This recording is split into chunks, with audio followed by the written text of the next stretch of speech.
अरे तुमको पता है वो था ना गरीब लकड़हारा जो दिन रात भूख से मरता था। अरे भैया वो राजा बन गया राजा।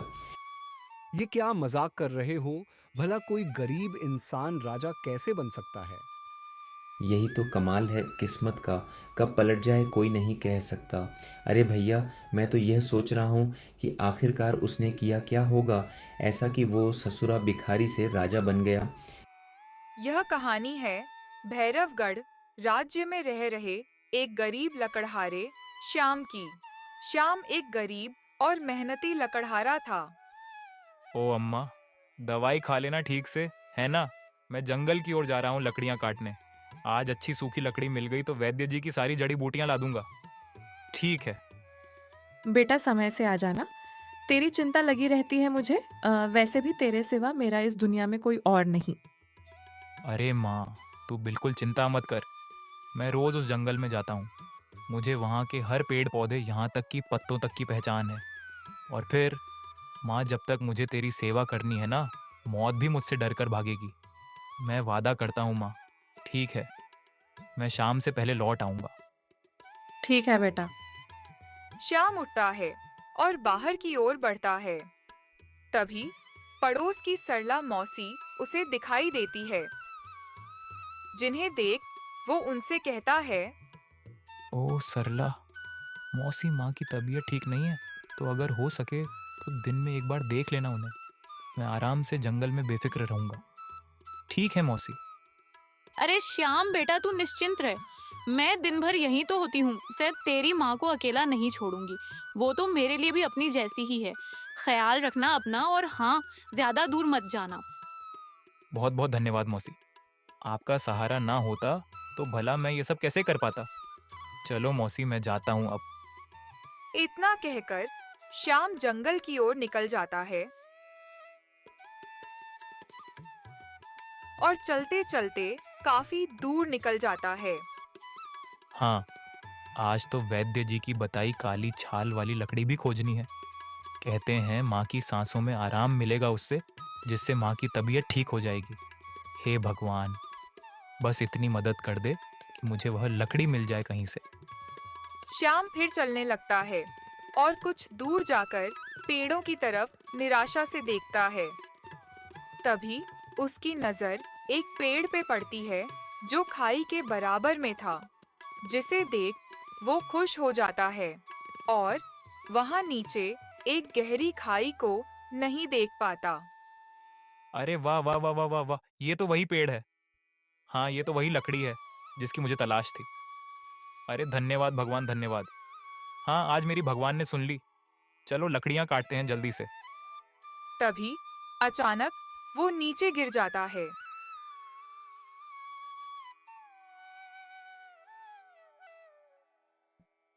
वो बेहोश होकर एक जंगल में आकर गिर जाता है, जहां एक आदमी, शिकारी और उसकी बेटी कल्पना उसे देख उसके पास आते हैं।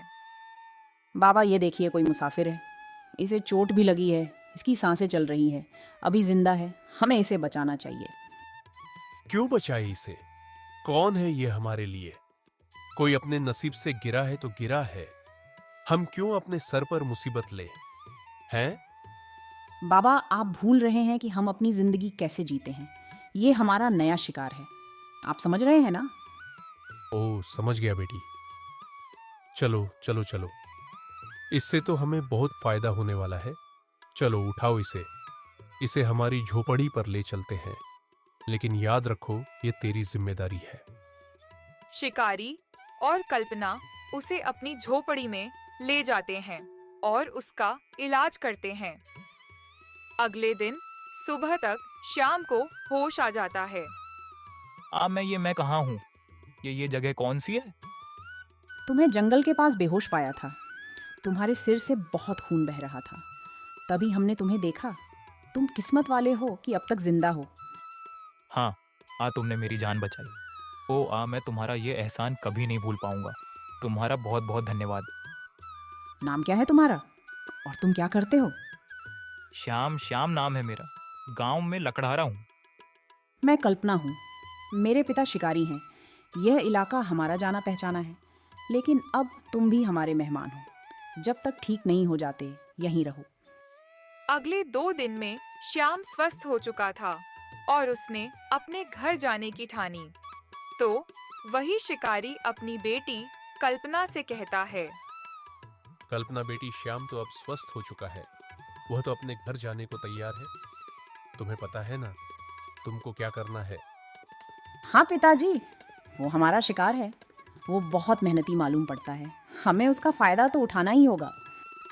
फिर श्याम जाने को निकलता है और कल्पना से कहता है, हाँ, मैंने कभी सोचा नहीं था कि किसी अनजान जंगल में कोई इस तरह से मेरी जान बचाएगा।